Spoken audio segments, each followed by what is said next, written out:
glad to have you join us on Asset Television News. I am Eugenia Solomon.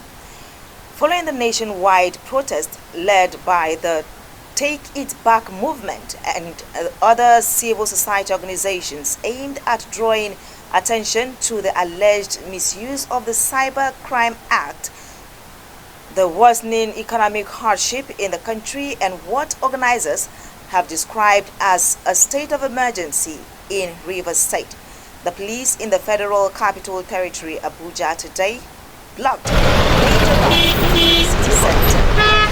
While Asset Television went to town, commuters were seen stranded at major junctions waiting to board trains to their various locations.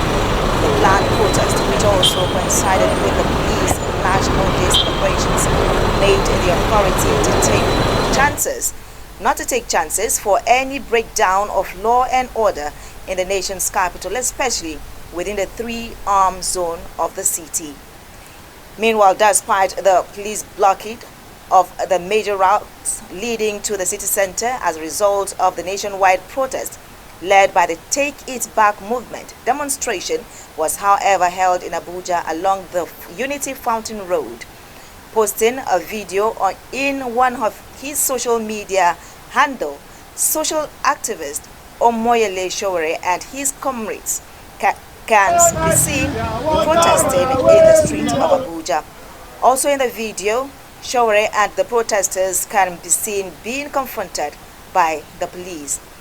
Omoyele Sowore had this to say during the protest today. We are here today because we have told the Tinubu regime that we will not accept the laws that curtail our fundamental human rights.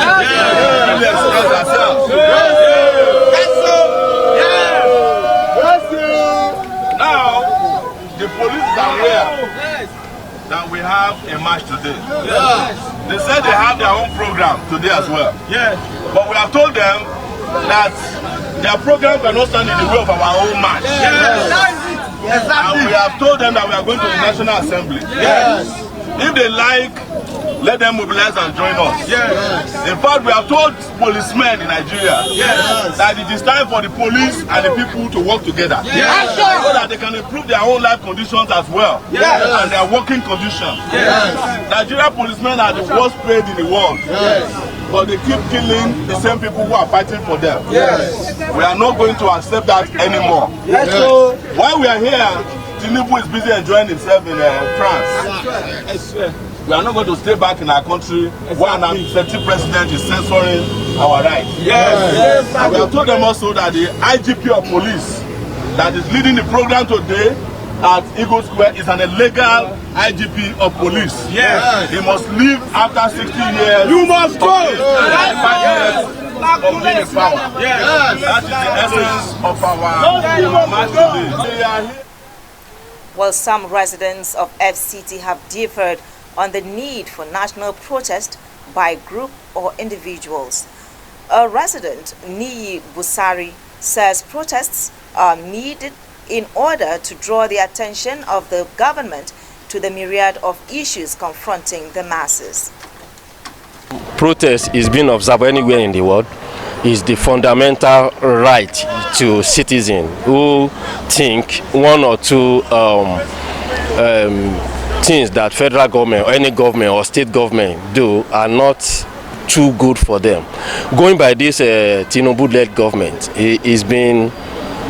things has not been rosy as it was, even when many of us believe we are going to see the turnaround, having gone through 8 years under APC led by the first term of APC, 8 years led by former military president, that's General Muhammadu Buhari, retired.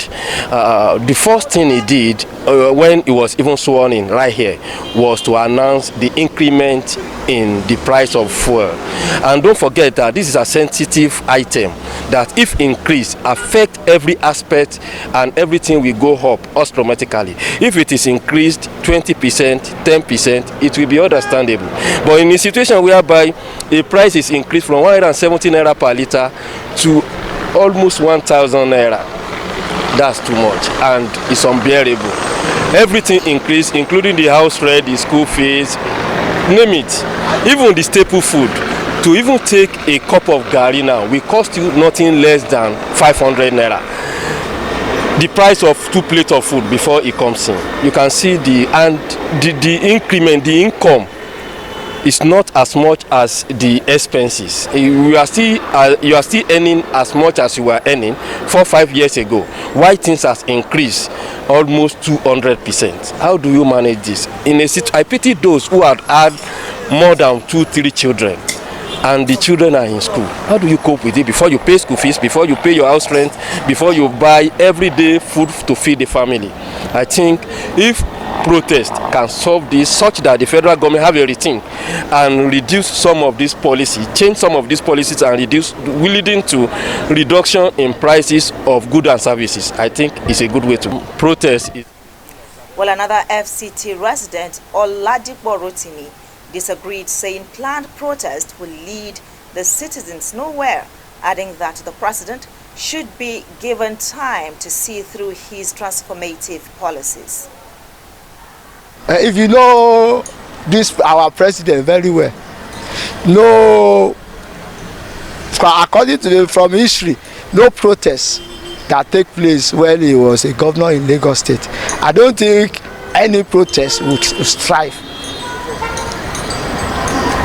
because he is always ahead of those who are going to protest. So he's not a person that waited for things to happen. It makes things happen. So that's the kind of governor we are. Yes, the country may be very hard. Good, it's very hard. But the government too are working hard to make it easy. So let us be patient. All those who are making noise, if they are there in the government, they can't do more than what this man is doing. That is it. Well, operatives of Nigeria Police Force dispersed protesters with tear gas in the Maitama area of Abuja. The protesters, who had gathered peacefully to express their grievances, were thrown into disarray as tear gas canisters sent many scampering for safety.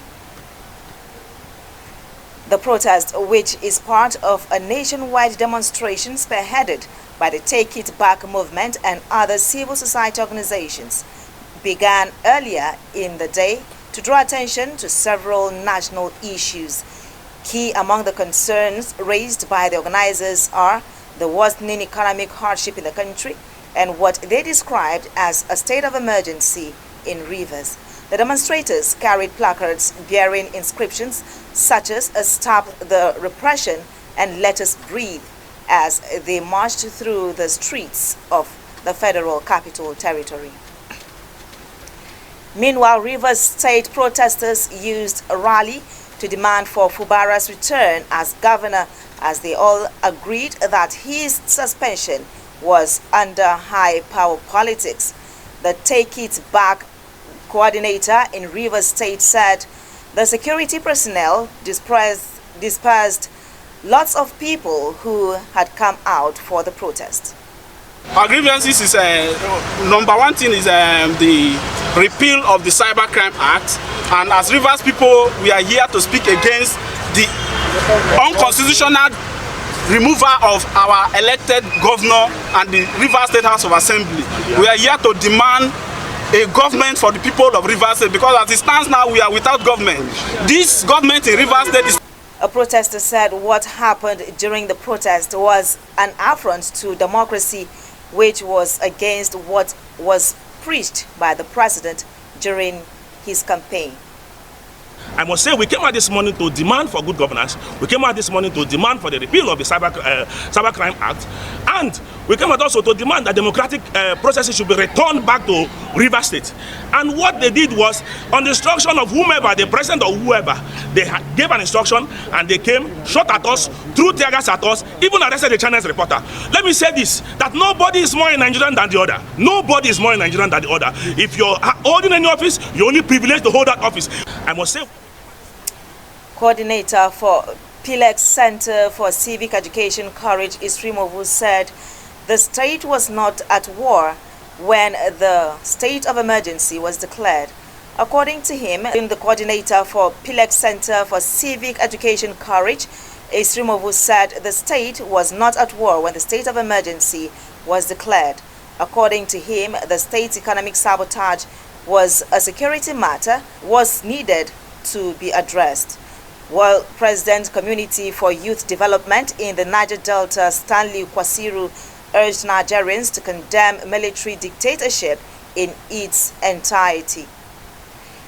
With that story, we end the news. Do well to follow us on all our social media platforms for more updates and programs.